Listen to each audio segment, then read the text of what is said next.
7G rainbow colony, வினை தாண்டி வருவாயா, அலைப்பாய் தேவ ரசித்த ஒரு ரசிகன்னா என்னை மாதிரி பல ரசிகர்களுக்கு இருக்காங்க. அந்த ஸ்லேட் ஆஃப் ஃபிலிம்ஸில் 29 கண்டிப்பாக போய் சேருன்ற நம்பிக்கை எனக்கு 100% இருக்குது. நானும் ரவுடி தான்ன்ற மாதிரி நான் தான்டா ப்ரொடியூசரு. சத்தியமாக சொல்கிறேன்டா, எங்கள் அப்பா மேலே சத்தியமாக சொல்கிறேன், புள்ள மேலே சத்தியமாக சொல்கிறேன், நான் தான் ப்ரொடியூசர், இவ்வளோ பண்ணியிருக்கேன். ஆப்வியஸ்லி கார்த்திகோட சிஸ்டர் தான் என் காதலி. ஸோ அங்கேருந்து ஆரம்பிக்கிற ஒரு journey, we have long way to go. அந்த வீட்டில் இன்வைட் பண்ண ஒரு அம்மா ஓப்பன் பண்ணி தோனி இருக்கிறா, நீங்கள் யாருன்னு கேட்குறாங்களாம். அப்படிப்பட்ட தோனிக்கே இந்த நிலைமைன்னா அப்போ கார்த்திகேயன் சந்தானத்துக்கு இதெல்லாம் ஒரு மேட்ரே கிடையாது. இப்போ நம்ம பண்ண வேண்டிய விஷயம் என்ன? நல்ல படங்கள் பண்ணணும். லோகேஷ்க்கு இப்போ வரைக்கும் கதை தெரியாது. இது வரைக்கும் லோகேஷ் பணம் போட்டுறதோட நம்பிக்கையின் ரீதியாக மட்டுமே அப்படியே ஸ்டோன் பெஞ்சை நம்பி எந்த அக்கௌண்ட்டு எப்பப்போ பணம் வேணும் அதை மட்டும் போடுறேன், நீங்கள் பார்த்துக்கோங்க அப்படின்னு சொல்லி இன்னி வரைக்கும் ஒரு கேள்வியோ எந்த ஒரு கொஷனுமோ கேட்டது கிடையாது. அந்த நம்பிக்கையை வச்சதுக்கு மிக்க நன்றி லோகேஷ். ஆனால் எங்கள்கிட்ட இது வரைக்கும் இன்ஹவுஸ் ஹீரோ கிடையாது. நான் பெருமையாக சொல்லிக்குவேன், இன்றைக்கி எங்கள் கம்பெனியில் ஒரு இன்ஹவுஸ் ஹீரோ இருக்கார். அவர் பேர் விது. அவருக்கு இந்த கம்பெனி தொடர்ந்து அடுத்தடுத்து படங்கள் ஆல்ரெடி லாக் பண்ணிருச்சு. இந்த வருஷம் முடியறதுக்குள்ளே அவர் கையில் 3 படம் இருக்கும். அந்த 3 படமும் மக்களுக்கு பிடிச்ச படமாக இருக்குன்றதை நான் நம்புகிறேன்.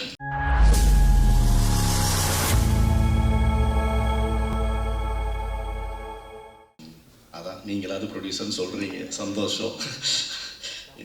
இந்த படம் ஒரு ஐடென்டிட்டி கிரைசிஸை பற்றி பேசுவோம். அதுக்கு மிக மிக ஆப்டான ஆள் என்னையை தவிர யாருமே இருக்க முடியாது இப்போ இருக்கிற சுச்சுவேஷனில். என்னென்னா நான் என்னை இப்போ எப்படி பார்க்குறாங்கன்னா, ஆர்ஜே பாலாஜி சார் சொன்னார், லோகேஷ் ரத்னாக்காக பண்ணுறாரு, கார்த்திக் சுப்ராஜ் விதுக்காக பண்ணுறாரு, இப்போ நான் என்ன பண்ணுறேன் அப்படின்னு யோசிச்சா அதுக்கு லோகேஷ் கார்த்திக் சுப்ராஜ் மட்டும்தான் பதில் சொல்ல முடியும். ஏன்னா அப்போ தான் உலகத்துக்கு தெரியும். இந்த வடிவேல் சொல்லுவார்ல, நானும் ரவுடி தான்ன்ற மாதிரி நான் தான்டா ப்ரொடியூசரு. சத்தியமாக சொல்கிறேன்டா, எங்கள் அப்பா மேலே சத்தியமாக சொல்கிறேன், புள்ள மேலே சத்தியமாக சொல்கிறேன், நான் தான் ப்ரொடியூசர், இவ்வளோ பண்ணியிருக்கேன், என்ன பண்ணலாம் ஏது பண்ணலான்ற போது இவ்வளோ பெரிய நேம்ஸ் மேலே இருக்கும்போது ரொம்ப ஈஸியாக அது ஐடென்டிட்டி கிரைசிஸ்குள்ளே போயிடுது. ஆக்சுவலாக இது நான் இங்கே சந்தோஷமாக தான் சொல்கிறேன், வருத்தப்பட்டுலாம் சொல்லலை. ஏன்னா சினிமாக்குள்ளே வரும்போது கார்த்திக் இன்னொரு மிகப்பெரிய பிரச்சனை, 2 பேரும் கார்த்திக். இதில் தான் ஃபஸ்ட்டு ப்ராப்ளமே ஆரம்பிக்குது. கார்த்திக் அப்படின்னே சரி, இவங்க சினிமாவில் ஒரு பேர் செட் பண்ணுறாங்க, கார்த்திக் சுப்ராஜ் மச்சான் கார்த்திக், அவ்வளோதான். மச்சான் Karthik becomes my take name. மச்சான் கார்த்திக் யார்? கார்த்திக் சுப்ராஜ் படம் பண்ணிகிட்டு இருக்கும்போது கார்த்திக் சுப்ராஜ் பார்ட்டிக்கு போகும்போதெல்லாம் கூட போய் என் வாழ்க்கையை 2012 ஆரம்பிக்கிறேன் பீட்சாவிலேருந்து. ஏன்னா நானும் கார்த்திக்கும் we go from school days. என்னோட காதலுக்கு மிகப்பெரிய காரணம் கார்த்திக் தான், என் கல்யாணத்துக்கு மிகப்பெரிய காரணம் கார்த்திக் தான். ஆப்வியஸ்லி கார்த்திகோட சிஸ்டர் தான் என் காதலி. ஸோ அங்கேருந்து ஆரம்பிக்கிற ஒரு journey, we have long way to go. For example Lokesh எடுத்துக்கிட்டாலும், நாங்கள் லோகேஷ் கார்த்திக் எல்லாருமே 2014-15 ட்ராவல் பண்ண ஆரம்பிக்கிறோம். இப்போ இங்கே எனக்கு மிகப்பெரிய நான் ஒரு பிரச்சனையாக பார்க்குறது என்னென்னா, ஓகே ஃபஸ்ட்டு மேயாதமான்னு ஒரு படம் ஆரம்பிக்கிறோம். கார்த்திக் சுப்ராஜ் ஒரு மிகப்பெரிய இயக்குனர், அவர் இதில் வரும். ஓகே ரைட்டு, படத்தோட பட்ஜெட் என்ன? 3 கோடி. ஓகே, அடுத்தது என்ன பண்ணுறோம்?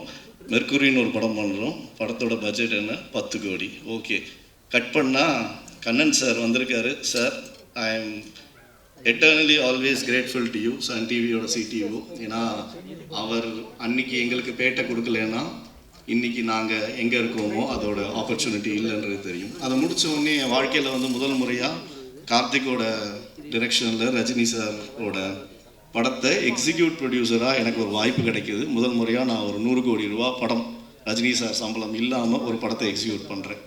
பண்ணி முடிச்சு வெளியே வந்தோடனே அடுத்தது தொடர்ந்து படங்கள் ஆரம்பிக்கிறோம். ஸோ என் மனசுக்குள்ள நான் என்ன நினச்சிக்கிட்டேன்னா, ஓகே 3 கோடின்றதுனால தான் ப்ரொடியூசர் தெரியல, 10 கோடி. ஓகே, அடுத்தது என்ன? 30 கோடிக்கு ஒரு படம் பண்ணுறேன் விஜய் சேதுபதியோட. ஓகே, அடுத்தது விஷாலோட ஒரு 50 கோடிக்கு ஒரு படம் பண்ணுறேன். ஓகே, இப்பயாவது இவங்க என்னை ப்ரொடியூசர் சொல்லுவாங்கன்னு. எல்லாமே வேணாண்டா, ஓகே கார்த்தி நம்மளே பண்ணிடுவோம், 100 கோடி ஜிகிர்தண்டா டபுள்எக்ஸ். இப்பயா இல்லை. அப்புறம் ராஜசேகர் பாண்டியன் சார் வந்திருக்காரு 2Dலேருந்து, நாங்களும் அவங்களும் சேர்ந்து ரெட்ரோ 154 கோடி. இப்பயாவது நான் ப்ரொடியூசர். இங்கே உட்காந்துருக்க யாருமே நீ ப்ரொடியூசராக பார்த்ததும் கிடையாது, பார்க்க போகிறதும் கிடையாது. என்னோட பிரச்சனையை நான் இப்படிலாம் யோசிச்சுட்டு இருக்கிற நேரத்தில் ரத்னா ஐடென்டிட்டி கிரைசிஸ்னு ஒரு படத்தை கொண்டு என்கிட்ட வைக்கிறார். வைக்கும்போது நான் யோசிக்கிறேன், இதுக்கு மேலே பியூட்டிஃபுல்லாக ஒரு ஐடென்டிட்டி கிரைசிஸையும் ஒரு பியூட்டிஃபுல்லான லவ் ஸ்டோரியும் யாரால் சொல்ல முடியும் அப்படின்றபோது பர்சனலாக இந்த படத்தில் நான் கனெக்ட் ஆகிறேன். பர்சனலாக கனெக்ட் ஆன உடனே ஐடென்டிட்டினா என்ன அப்படின்னு யோசிக்கும்போது ரத்னா கேட்ட கேள்விகள் டீசரில் சொல்கிறாரு, நீ யார், நீ பார்க்குற வேலையா இல்லை நீ பண்ணுற விஷயமா எல்லாம் சொல்லும்போது ஒரு இன்சிடெண்ட் நேற்றுக்கு நாங்கள் மதன் கௌரி ஒரு இன்டர்வியூ போயிருந்தபோது தோனிக்கே வந்து இந்த இன்சிடெண்ட் நடந்திருக்கு.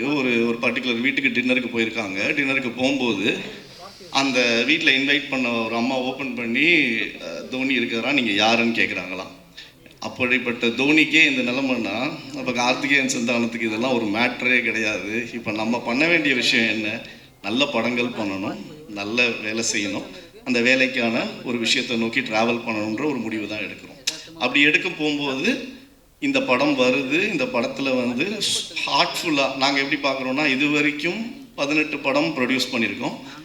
என்னோடய பார்ட்னர் கல்யாண் இருக்கார், அவர் தான் ஒரிஜினல்ஸ் அண்ட் சீரீஸ்க்கு வந்து ஸ்டோன் பெஞ்சுக்கு பண்ணுறாரு. அவர் ஒரு 7 இது அந்த சைட் பண்ணியிருக்காரு. பண்ணி முடிக்கும்போது நான் கார்த்திக் கல்யாண் எல்லாம் உட்காந்து யோசிக்கும்போது ரொம்ப பேஷனேட்டாக ஃபிலிம் பண்ணுறோம். வியாபாரம் ஒரு பக்கம் இருக்குது, இன்னொரு பக்கம் சினிமாக்கள் இருக்கும்போது ரெண்டுத்தையும் பேலன்ஸ் பண்ணி ஓரளவுக்கு ஸ்டோன் பெஞ்ச்லேருந்து ஏதோ ஒரு சில விஷயங்களை கொடுக்க ட்ரை பண்ணுறோம். ஏன்னா ஸ்டோன் பெஞ்ச் வந்து என்ன மாதிரி படங்களை தயாரிக்கும் அப்படின்ற ஒரு விஷயத்தை வந்து ஒரு பர்டிகுலர் ப்ராக்கெட்குள்ளே இங்கே உள்ள யாராலையுமே சிந்திக்க முடியாது. ஏன்னா நாங்கள் இங்கே 3 கோடி பண்ணுறோம், 100 கோடி பண்ணுறோம், அடுத்து ஒரு நீலிரா பண்ணுறோம், அடுத்து ஒரு புது ஜென்ரேஷன் வச்சு பண்ணுறோம். So that is what it is. So அந்த பாயிண்ட் ஆஃப் டைமில் நான் என்ன ரியலைஸ் பண்ணேன்னா, தனிப்பட்ட நபர்கள் அப்படின்றது வந்து ஒரு பேரோ புகழையை தாண்டி நானும் கார்த்திக் சுப்புராஜும் கல்யாண சுந்தரம் சேர்ந்து கிரியேட் பண்ணுற ஸ்டோன் பெஞ்சுன்ற பிராண்டு தான் ரொம்ப முக்கியம். அந்த ஸ்டோன் பெஞ்சுன்ற பிராண்டோட லெகசி தான் ரொம்ப முக்கியன்றத ஒரு டிசிஷனுக்கு வரதுக்கு 10 வருஷம் ஆயிருக்கு. அதுக்கு இந்த படம் 29 வந்து ரொம்ப ரொம்ப ஒரு முக்கியமான படமாக நான் பார்க்குறேன். ஸோ இந்த ஜேர்னி ஆஃப் ஸ்டோன் பெஞ்சே வந்து இது வரைக்கும் 18 படங்கள் பண்ண பிறகு இந்த பரோட்டா சூரி கதை மாதிரி தான் உட்காந்து நாங்கள் எல்லாம் யோசிச்சுட்டு நாங்கள் என்ன பண்ணோம், மொத்த கோட்டையும் அழிங்கடா, ஃபர்ஸ்ட்லேருந்து ஆரம்பிப்போம் அப்படின்னு சொல்லி எந்த இயக்குனரோட நாங்கள் மொதல் படத்தை ஆரம்பித்தோமோ, மேயாதமான்ற ஒரு படத்தை 2017 அதே இயக்குனரோட திருப்பி 18வது படமாக இதை நாங்கள் சொன்னாலுமே இது ஸ்டோன் பெஞ்சினோட ஜேர்னியில் இது வந்து ஒரு புது படமாக இருக்க போகும். இங்கேருந்து இனிமேல் ஸ்டோன் பெஞ்சில் வரப்போகிற படங்களில் வந்து புது விஷயங்கள் நிறையா எப்படி சொல்லியிருக்கோமோ, பட் ஆனால் மக்களுக்கு மோர் ரிலேட்டபிளான ஃபேக்டராக சொல்லணும்னு ஆசைப்பட்டு அதோட துவக்கமாக இந்த படத்தை நாங்கள் ஆரம்பிக்கிறோம். இன்ஃபேக்ட் ஸ்டோன் பெஞ்ச் ஃபிலிம்ஸ் அப்படின்னு ஒரு டிவிஷன் இருந்துச்சு, ஸ்டோன் பெஞ்ச் ஒரிஜினல்ஸ்னு ஒரு டிவிஷன் இருந்துச்சு. அப்புறம் எல்லாரும் சேர்ந்து முடிவு பண்ணி இது எதுக்கு 2 division, at the end of the day brand is more important அப்படின்னு சொல்லிட்டு முதல்ல மலையாள படத்தில் இப்போ ரிலீஸ் பண்ணி அந்த படம் சூப்பர் ஹிட் ஆச்சு. January 30 பிரகம்பனம்னு ஒரு படம். அதுக்கப்புறம் இந்த படத்தை தமிழ்நாட்டில் நாங்கள் வந்து ஸ்டோன் பெஞ்ச் ஸ்டூடியோ அப்படின்ற ஒரு விஷயத்தில் ஆரம்பிக்கிறோம். அதுக்கும் எனக்கு ரொம்ப ரொம்ப ரொம்ப சந்தோஷம். இந்த ஜேர்னியை நான் வந்து ஏன் எப்படி சொல்கிறேன்னா, ஏதோ ஒரு மேடையில் ஏதோ ஒரு இடத்துல நம்ம எல்லாத்தையும் சொல்ல வேண்டிய ஒரு கட்டாயத்துக்கு தள்ளப்படுறோன்றதை தாண்டி அதை வந்து சந்தோஷமாக சொல்லணும்னு ஆசைப்பட்டேன். ஏன்னா எப்போ தான் எப்படி தான் என்ன தான் பண்ணணும் அப்படின்ற ஒரு விஷயம் இருக்குது இல்லைங்களா, அது எனக்கே ஒரு கேள்விக்குறியாகவே இருந்துச்சு இவ்வளோ நாள். இந்த தருணத்தில் Lokesh, I think we go long way back. சத்தியமாக சொல்கிறேன், லோகேஷ்க்கு இப்போ வரைக்கும் கதை தெரியாது. இது வரைக்கும் லோகேஷ் வந்து பணம் போட்டுறதோட நம்பிக்கையின் ரீதியாக மட்டுமே அப்படியே ஸ்டோன் பெஞ்சை நம்பி எந்த அக்கௌண்ட்டு எப்பப்போ பணம் வேணும் அதை மட்டும் போடுறேன், நீங்கள் பார்த்துக்கோங்க அப்படின்னு சொல்லி இன்னி வரைக்கும் ஒரு கேள்வியோ எந்த ஒரு கொஷனுமோ கேட்டது கிடையாது. அந்த நம்பிக்கையை வச்சதுக்கு மிக்க நன்றி லோகேஷ். ஏன்னா இப்போ கார்த்திக் சுப்புராஜ் மாதிரி ஒரு இயக்குனர், லோகேஷ் கனகராஜ் மாதிரி ஒரு இயக்குனர் சேர்றாங்கன்னா அது வந்து ஒரு சாதாரண ஒரு விஷயம் கிடையாது. அந்த தருணத்தை வந்து சினிமா வந்து ரொம்ப இன்ட்ரெஸ்டிங்கான ஒரு ஆஸ்பெக்டாக பார்க்குது. அப்படிப்பட்ட ஒரு இன்ட்ரெஸ்டிங்கான ஆஸ்பெக்டுக்கு பதில் சொல்கிற ஒரு விதமாக இந்த படம் கண்டிப்பாக இருக்கும். அதை பண்ணி கொடுத்த ரத்னகுமாருக்கு ரொம்ப ரொம்ப நன்றி. And in the journey, we want to go ahead with a lot more films, and I really want both your names to stay intact and lot more to be given to this industry. And filma varona, obviously I'll start with Vidhu வந்து நான் ரொம்ப பெருமையாக சொல்லியிருப்பேன். விது என்னோட தம்பி.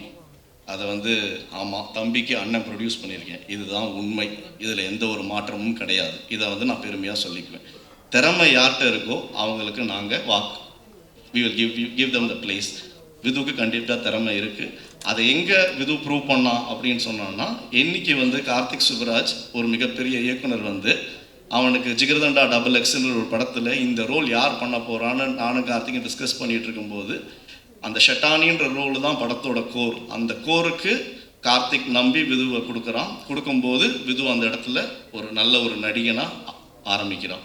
அதை திருப்பி ரீஐட்ரேட் பண்ணுறதுக்கு ரெட்ரோன்ற ஒரு படத்தில் சூர்யா சாருக்கு எதிராக ஒரு வில்லன் நிப்பாட்டணும், யாரை நிப்பாட்ட முடியுன்ற போது அப்போ கார்த்திக் பார்த்து வித்யாசங்கர் ஓகே ஒரு மைக்கேல்ன்ற கேரக்டர் பண்ணலான்ற போது அப்போ சூர்யா சாரும் சரி, ராஜசேகர் பாண்டியன் சார் வந்திருக்காரு, sir means a lot to me, thank you. இவங்கெல்லாம் சேர்ந்து அவங்க அக்செப்ட் பண்ணி இவனுக்கு அந்த வில்லன் ஒரு ஆப்பர்ச்சுனிட்டி கொடுக்குறாங்க. அங்கே வந்து மைக்கேலாக வந்து நிற்கிறான். இந்த 2 கேரக்டரும் ஒரு நடிகனாக மாறிட்டான்றது ஒரு தயாரிப்பாளராக எனக்கு வந்து ஒரு signature. Okay, now we can just take him. ஏன்னா ஸ்டோன் பெஞ்சில் எல்லாருமே இருக்காங்க, இயக்குனர், cinematographer, all technicians, editor. We have a solid punch which we have worked as a family and which we have created for the past 18 films that we have done. ஆனால் எங்கள்கிட்ட இது வரைக்கும் in-house hero கிடையாது.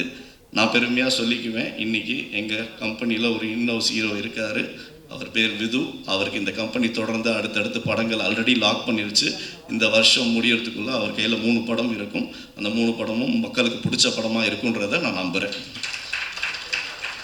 And Preethi Asrani, I think உங்களுக்கு தமிழ் பேச வரும்ன்றதே வந்து ஒரு அழகான விஷயமாக நான் பார்க்குறேன் கண்டிப்பாக. ஏன்னா இன்றைக்கி இருக்கிற காலகட்டத்தில் ஹீரோயின்கள் தமிழ் பேசுகிறன்றது வந்து ஒரு பிரச்சனையாக இருக்குது. பட் இங்கேயும் நிறையா டேலண்ட் இருக்காங்க. We are also trying to figure out. But இந்த படத்தில் இந்த பர்ஃபார்மன்ஸ் நீங்கள் பண்ணது வந்து இஸ் இம்பெக்கபிள்.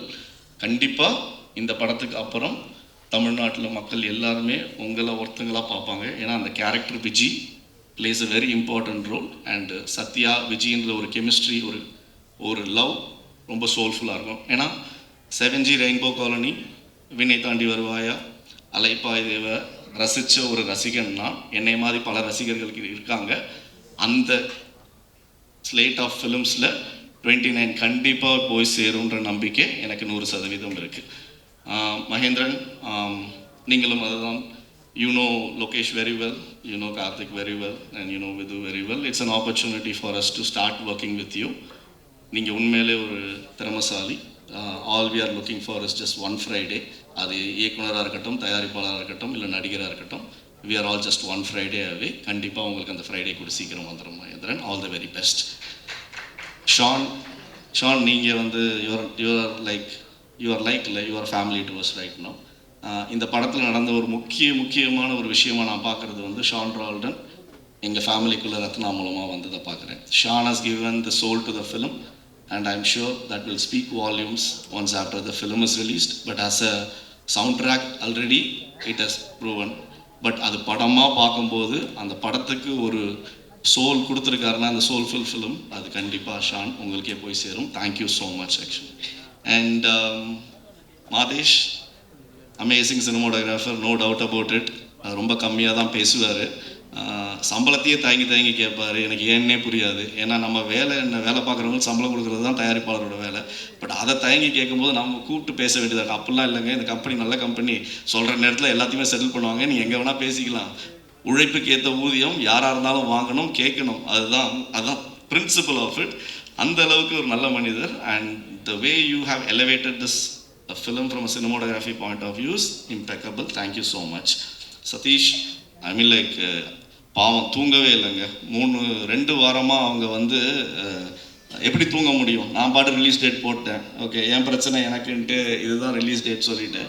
பட் லாஸ்ட் 2 வீக்ஸாக தூங்காமல் வேலை பண்ணி இன்றைக்கி அவுட்டை எடுத்து கொடுத்து சென்சார் வரைக்கும் முடிச்சு கொடுத்ததுக்கு whole credits goes to you and your team and Ratna. Thank you so much Sathish for being the editor of this film. And Avinash, as an actor, நான் தெரியாமல் ஒரு படம் பண்ணேன். அதுவும் லோகேஷோட ப்ரெசென்ட்டில் ஃபைட் கிளப்னு. அதில் பெஞ்சியாக பண்ணும்போது என் தம்பியாக நீங்கள் நடிச்சிருந்தீங்க. அண்ணனை குத்துனது நீங்கள் தான், கொலை பண்ணது. பட் இந்த படத்தில் அந்த பண்ண பாவத்துக்காக எனக்கு ஸ்டோன் பெஞ்சில் வந்து நடித்து கொடுத்து அங்கே ஒரு அமேசிங் ஃப்ரெண்ட் ரோல் பண்ணதுக்கு வந்து ரொம்ப ரொம்ப ரொம்ப நன்றி. And you have a long way to go. And there are lot of other new talents which have come in the film. All these people, I'm like sure they'll also do extremely well. And as a producer of this film, I really want to thank the partners in here, Sony Music, Manaswani vandadukku romba nandri. Thanks for Sony being part of it. And overseas AP International பண்ணியிருக்காங்க, அவங்களுக்கு நன்றி.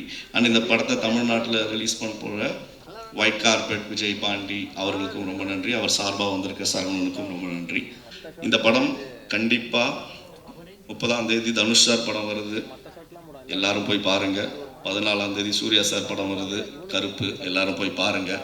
இதுக்கு ரெண்டுத்துக்கும் நடுவில் ஒரு அழகான சூப்பரான சோல்ஃபுல்லான ஒரு அமைதியான படம் வருது, அதையும் கண்டிப்பாக போய் பாருங்கள். உங்கள் மனசை வந்து கண்டிப்பாக எந்த விதத்துலேயுமே வந்து நீங்கள் கொடுக்குற 150 210 அது எதுக்குமே எந்த ஒரு குறையும் இல்லாமல் ரொம்ப அழகாக ஒரு படம் பண்ணியிருக்கோம்.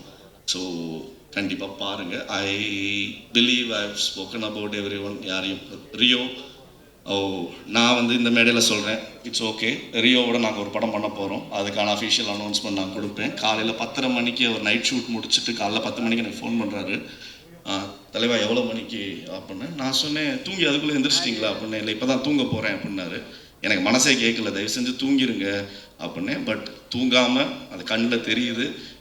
எங்களுக்காக வந்தது ரொம்ப ரொம்ப ரொம்ப ரொம்ப நன்றி தலைவா. அண்டு என்னோட well wishing producers Sineesh, Arun Viswa, Mahesh from MRP and இவங்கெல்லாம் யங்ஜன் ப்ரொடியூசர்ஸ், அதாவது என்னைய தயாரிப்பாளராக பார்க்குற 3 தயாரிப்பாளர்கள், ரொம்ப ரொம்ப ரொம்ப நன்றி. அண்ட் யாரையும் விடலை, வேறு யாரையாவது மிஸ் பண்ணிட்டேன்னா லைக் மற்ற எனக்கு தெரிஞ்ச வரைக்கும் எல்லாரை பற்றியும் பேசிட்டேன். தேங்க்யூ. சாரி கொஞ்சம் டைம் எடுத்துக்கிட்டேன், பட் இது என்னோட மேடை, நான் டைம் எடுக்கிறதுல தப்பே கிடையாது. Thank you so much.